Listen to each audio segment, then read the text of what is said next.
All right, I wanted to do this video because I wanted to discuss why anarchy is an inane philosophy.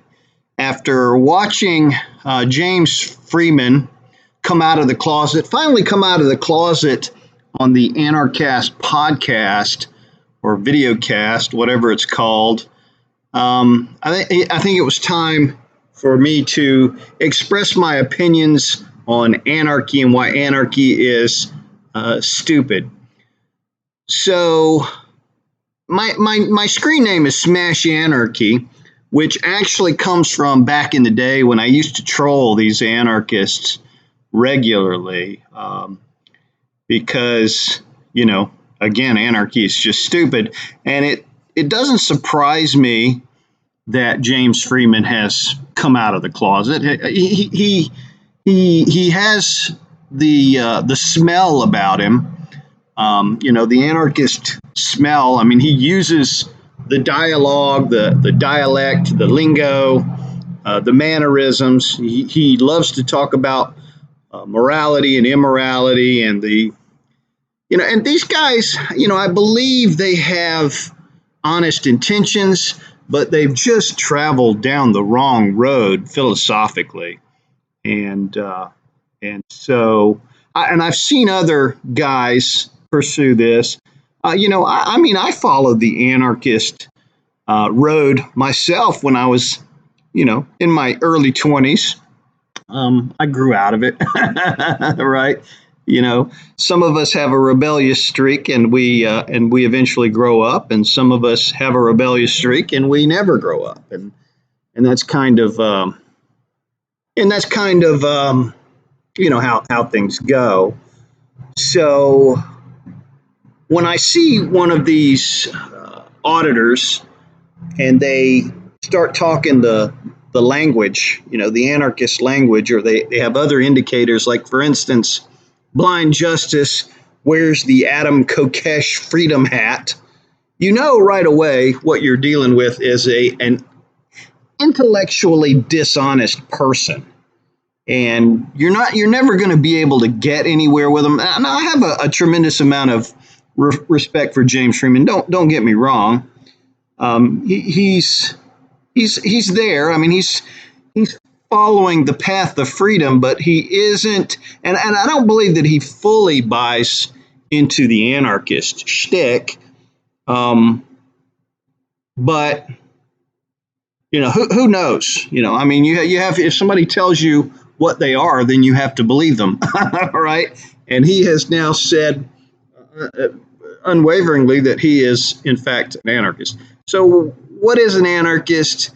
And, just to demonstrate that I believe that I do understand these guys and how they think, the argument typically goes, the way Adam Kokesh used to put it, you are a free, independent human being and you own yourself, right? Nobody else can make the claim that they own you. You own yourself. And so therefore, nobody else has the right to force you to do anything, that you don't want to do, that you don't agree to do.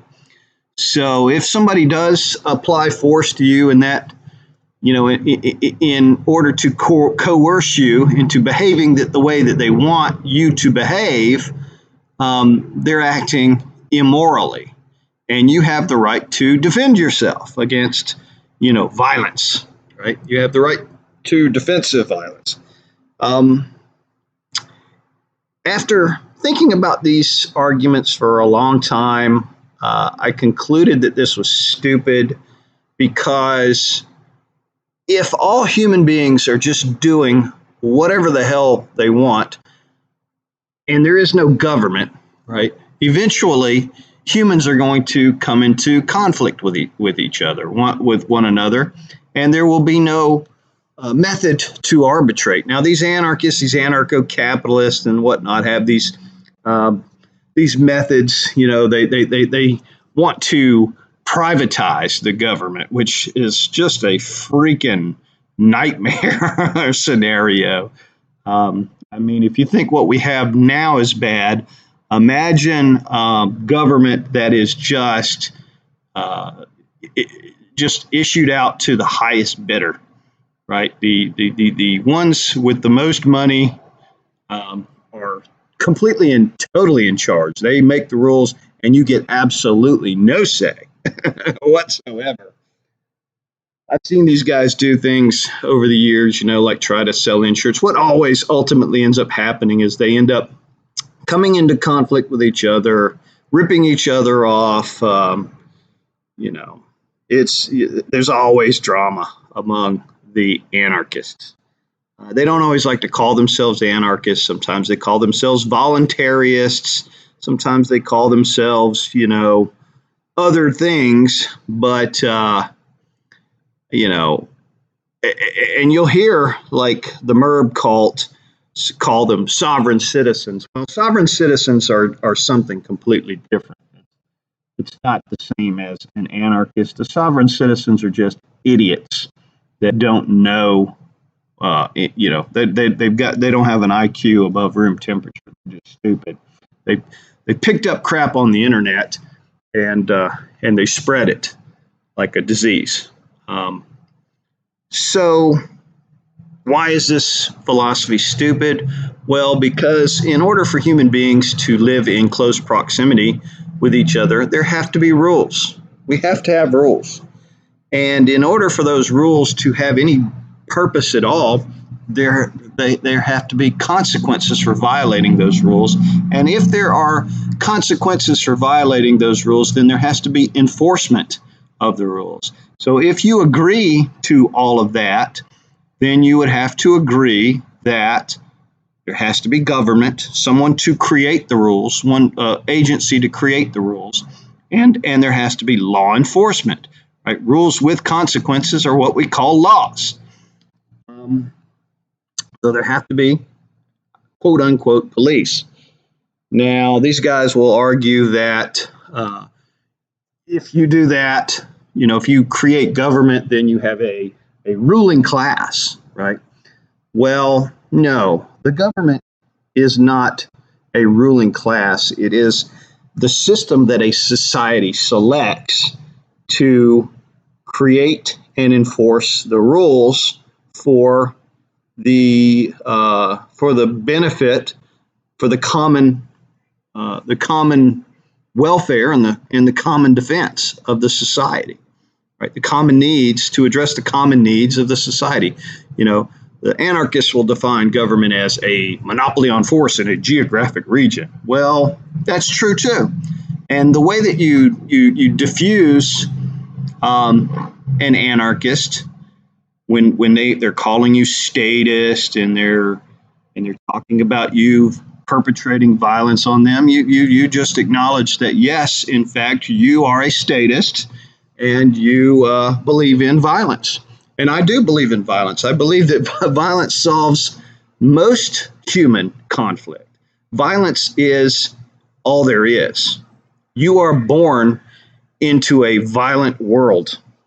You're born into a world of scarcity where all living things are in competition with each other for survival.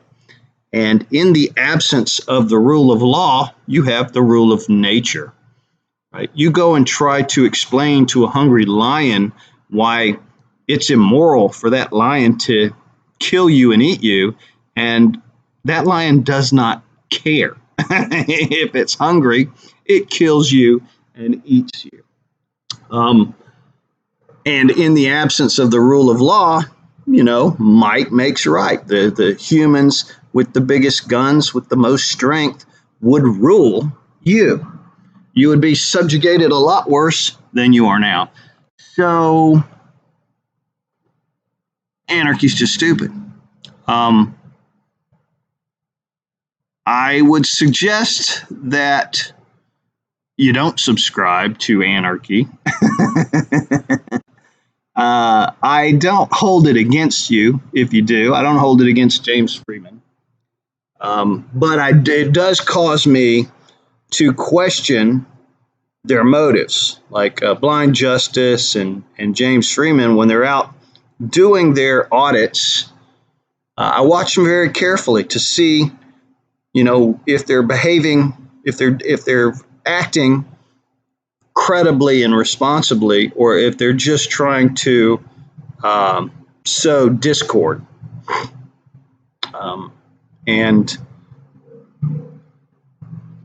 yeah, so if once I know that you're an anarchist, yeah, I pay a little bit closer attention to what you have to say and how you act, and I paint you in that light, because I look at anarchy as an inane philosophy. It's silly. It makes no sense, and yeah, I do. They'll say, well, how do you have the right to take my property? How do you have the right to exact violence against me through others, right? Because that's what government is. We go out and elect government. Government enforces the rules on people that don't want to, don't want to have the rules enforced upon them. And I say, well, if I can come up with one example of where, the what do they call it? The non-aggression principle. The non-aggression principle is false, then I can come up with an infinite number of situations where it's false. So I always fall back to the lifeboat scenario, right? You have two people that escape a sinking ship. One is a big burly, strong guy, very strong and not too bright. And another is a little small, nerdy, smart, skinny guy. And they escape the sinking ship into the lifeboat, and they're out on the open water hoping to survive long enough for a rescue to come, right? The little nerdy guy was smart enough to grab a bunch of food and water, before, getting into the lifeboat. So he has provisions. The big burly guy, who probably needs more calories than the little guy, wasn't bright enough, didn't have the foresight, didn't bring any food and water with him. So they're out there on the high seas in this little lifeboat, hoping to be saved. And, the little nerdy guy gets hungry, so he starts eating and drinking some of his food and water. The big burly guy's hungry and thirsty as well, doesn't have anything to eat. So he looks at the little nerdy guy and says, hey, can I get some of that food and water? And the little nerdy guy says, this is my property. You can't have it. Get your own. Right? It's my property. So now the big burly guy has a couple of options available. He can follow the non-aggression principle and he can just bugger off and die. Or he can look at the little nerdy guy and threaten the little nerd with violence. He can say, listen, here's the deal. I'm bigger than you. I'm stronger than you. If you don't give me some of your food and water, I'm going to beat the ever-loving daylights out of you. I might kill you and eat you on top of that. So I suggest that, you comply. Now, there is no rule of law out there in that lifeboat. Now, there is no rule of law out there in that lifeboat. So the little nerdy guy doesn't have the police to save him, doesn't have the government to save him. Little nerdy guy is then faced with a choice. He can either give the guy some of his food, or he can tell the guy to go bugger off and risk getting the ever-loving daylights beaten out of him. Which one do you think the little nerdy guy is going to choose? The anarchists will scream, well, that's immoral. The big guy's threatening violence, and oh my God. Well, look, why should the big guy disavow attributes that nature has gifted upon him, right? If he's been gifted with strength, then why shouldn't he be allowed to use that gift? Maybe he's not that bright. Maybe little nerdy guy's gifted with smarts, right? But sometimes intelligence is trumped by strength, by might.